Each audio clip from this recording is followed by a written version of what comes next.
Presented by Adi Shakti Films. Anandi, Anandi, तुझे भूख लगी है ना? अभी हम तुम्हारे लिए खाना लेकर आते हैं। और सुनो, शैतानी नहीं करना और कहीं जाना नहीं। अरे चल चल चल, हाथी को फल में पटाखा मार के खिलाते हैं। चल चल।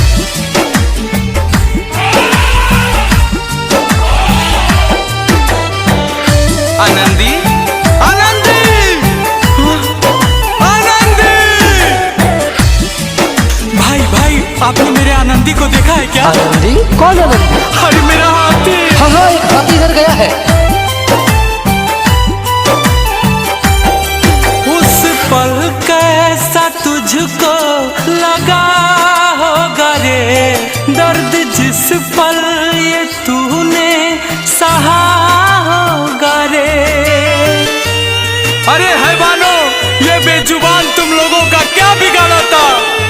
उस पल कैसा तुझको लगा होगा रे, दर्द जिस पल ये तूने सहा होगा रे।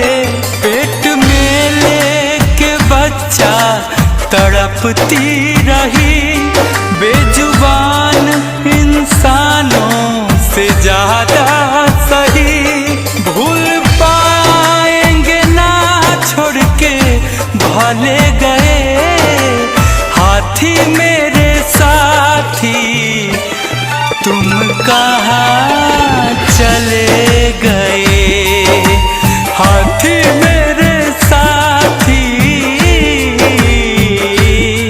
तुम कहाँ चले गए?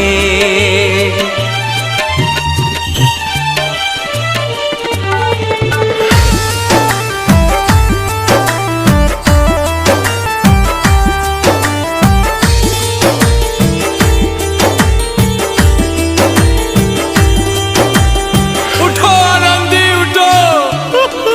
कैसी नफरत है ये बेजुबानों से, शर्म भी शर्मिंदा है इंसानों से।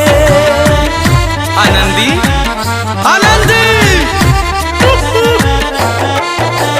कैसी नफरत है ये बेजुबानों से, शर्म भी शर्मिंदा है इंसानों से। कैसे पापी न डरते भगवानों से, ये दुनिया तेरे साथ की ना सही, फिर भी तूने बदले की सोची नहीं। क्यों इंसानों के पड़ने पले गए, हाथी मेरे साथी तुम कहाँ चले गए? हाथी मेरे साथी तुम कहाँ चले गए?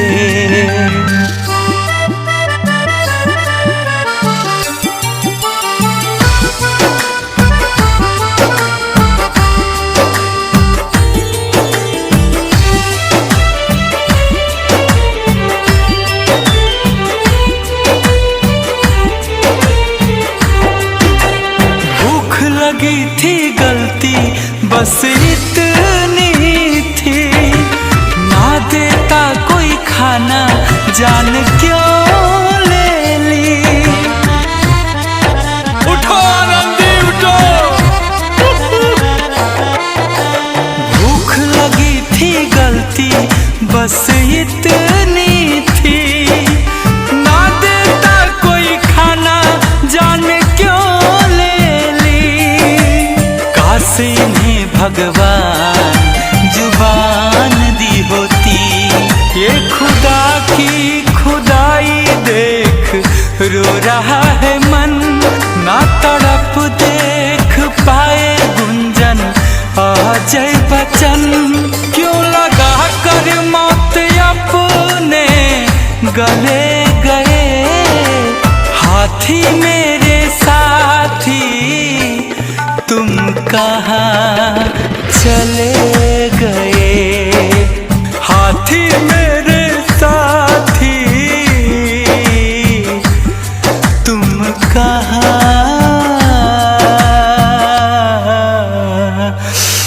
चले गए। आनंदी! मैं गुंजन सिंह एक बार फिर से बहुत आहत होकर यह बात कह रहा हूँ। हे मानव, तुम यह क्या कर रहे हो? ईश्वर की सबसे सुंदर रचना मानव है। क्या यही दिन देखने के लिए आज ईश्वर भी रोता होगा? तुम्हारी ये हैवानियत देखकर आज तूने शर्म को भी शर्मसार कर दिया है। आज ये बेजुबान जानवरों के साथ जो अत्याचार हो रहा है, यह घोर अपराध है। इसलिए मैं आप सबों से दोनों हाथ जोड़कर विनती करता हूँ, बेजुबान जानवरों पे अत्याचार ना करें।